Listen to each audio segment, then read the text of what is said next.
EPS 95 बढ़ोतरी को लेकर ताजा बड़ी खबर। ईपीएस के देश भर के 78 लाख पेंशन धारकों की बल्ले बल्ले। कौन सी तारीख को होगी पेंशन बढ़ोतरी? सरकार से आया पेंशन को लेकर नया जवाब।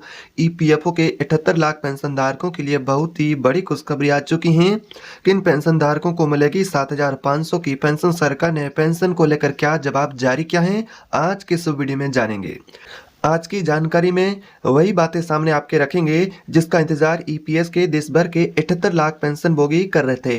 पेंशन व्यवस्था में किए गए बदलाव, नए नियम, आसान प्रक्रिया और मिनिमम पेंशन को 7,500 न्यूनतम करने की चल रही मांग को लेकर सरकार ने जो जवाब दिया है उसके बारे में बात करेंगे और इसको लेकर क्या समीक्षा की ताजा अपडेट है। तो चलिए बिना समय गवाए जानते हैं आज की नई जानकारी आपके सामने रखते हैं। महत्वपूर्ण वो सारी पेंशन से जुड़ी अपडेट और नई रिपोर्ट को, और ये बदलाव आने वाले समय में आपका कितना साथ दे सकते हैं, सारी जानकारी बताते हैं। उससे पहले एक आपसे छोटी सी गुजारिश रहेगी कि चैनल पर पहली बार आए तो सब्सक्राइब कर दीजिएगा और अपने साथी पेंशन भोगी मित्र है उनके साथ वीडियो शेयर करें।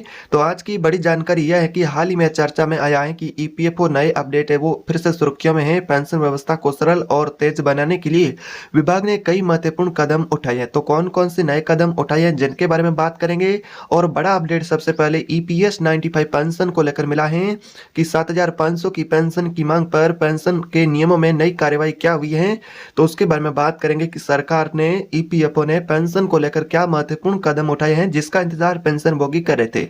सरकार की ईपीएफओ के 78 लाख ईपीएस पेंशनर्स को क्या बड़ी सौगात मिली है और मिनिमम पेंशन बढ़ोतरी पर नई रिपोर्ट सामने आ चुकी है जिसके बारे में आज के इस वीडियो में बात करेंगे। इसीलिए आपसे गुजारिश है कि आप सभी ये वीडियो ध्यान से देखें क्योंकि ये रिपोर्ट आप सभी के लिए बहुत ही महत्वपूर्ण है, ताजा अपडेट है ईपीएस पेंशन को लेकर। तो चलिए बिना देरी किए इस अपडेट को आगे विस्तार से जानते हैं। सबसे पहले बात करते हैं पेंशन आवेदन प्रक्रिया को अब और सहज बनाया गया है। पहले जिन कामों में समय लगता था अब वे डिजिटल तरीकों से तेजी से पूरे किया जा सकेंगे। यानी कि जिन कामों के लिए पेंशन धारकों को घंटों का यानी कि इंतजार करना पड़ता था वो अब डिजिटल हो गए, वो तेजी से होंगे। जिसमें पहला यहाँ पर आपके लिए अपडेट रहेगा। तो यहाँ पर आपके लिए सबसे पहला ये अपडेट है कि आपका काम अब डिजिटल होगा, यहाँ पर आपको लंबा इंतजार नहीं करना होगा। दूसरा बड़ा अपडेट रहेगा पात्रता को लेकर पहले जैसी कठोरता अब नहीं रही। कम सेवा अवधि वाले लोग भी इस व्यवस्था के अंतर्गत अपना अधिकार सुनिश्चित कर पाएंगे। यानी कि जिनकी सेवा अवधि का है तो कम है वो भी पेंशन के लिए व्यवस्था से जुड़ पाएंगे। और तीसरा सबसे महत्वपूर्ण अपडेट है जिसका पेंशन भोगी काफी लंबे समय से बेसब्री से इंतजार कर रहे हैं। तीसरी महत्वपूर्ण चर्चा सामने आई है न्यूनतम पेंशन 7,500 पेंशन और साथ में संरचना पर चल रही नई समीक्षा को लेकर भी ताजा अपडेट आया है। आवश्यकताओं और सुझावों को देखते हुए विभाग इस पर फिर से चर्चा कर रहा है, यानी कि पेंशन बढ़ोतरी को लेकर विभाग फिर से चर्चा कर रहा है। ये समीक्षा आने वाले महीनों में कुछ नया संकेत ईपीएस के पेंशन धारकों को दे सकती है। यानी कि पेंशन धारक ईपीएस के उनके लिए ये बदलाव किसके लिए सबसे अधिक उपयोगी होगा, महत्वपूर्ण होगा, उसके बारे में बात करें। उन लोगों के लिए जो कि कम सेवा अवधि के कारण बाहर रह जाते थे पेंशन से, यहाँ पर उनको यह फायदा मिलेगा। अब उनके लिए रास्ता खुला है। इस बदलाव से जीवन के आगे के वर्षों में उनकी स्थिरता उन्हें मिल सकती है। पेंशन में बेहतर फायदा मिलेगा उन कर्मचारियों के लिए जिन्होंने समय से आवेदन किया लेकिन प्रक्रिया धीमी गति से परेशान थे। डिजिटल प्रक्रिया बड़ा असर यहाँ पर आपको दिखाएगी और दस्तावेज जमा करना हुआ, स्थिति देखना हुआ, आपका पेंशन स्टेटस और सब कुछ एक ही क्लिक पर आपको ऑनलाइन पोर्टल पर मिलेगा।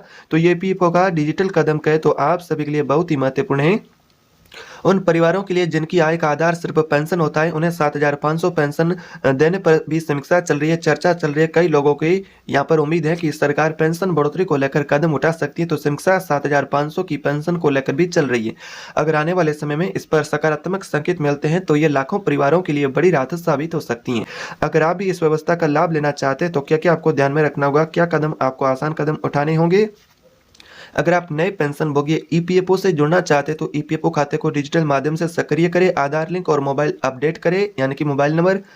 और सेकंड स्टेप रहेगा कि सेवावधि और योगदान से जुड़ी जानकारी जांचें, कहीं त्रुटि है तो उसे जल्द सुधारें। डिजिटल आवेदन प्रक्रिया का उपयोग करें, इससे समय बचेगा और किसी देरी से बचत होगी। न्यूनतम पेंशन 7,500 समीक्षा से जुड़े अपडेट पर नजर बनाए रखें। जैसे ही कोई नया दिशा निर्देश आए तो उस पर आवश्यक कदम उठाए।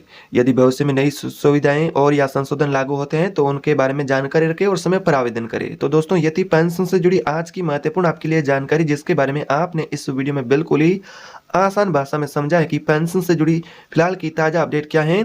आप सभी को बिल्कुल ही आसान भाषा में जानकारी समझ में आ चुकी है उम्मीद है।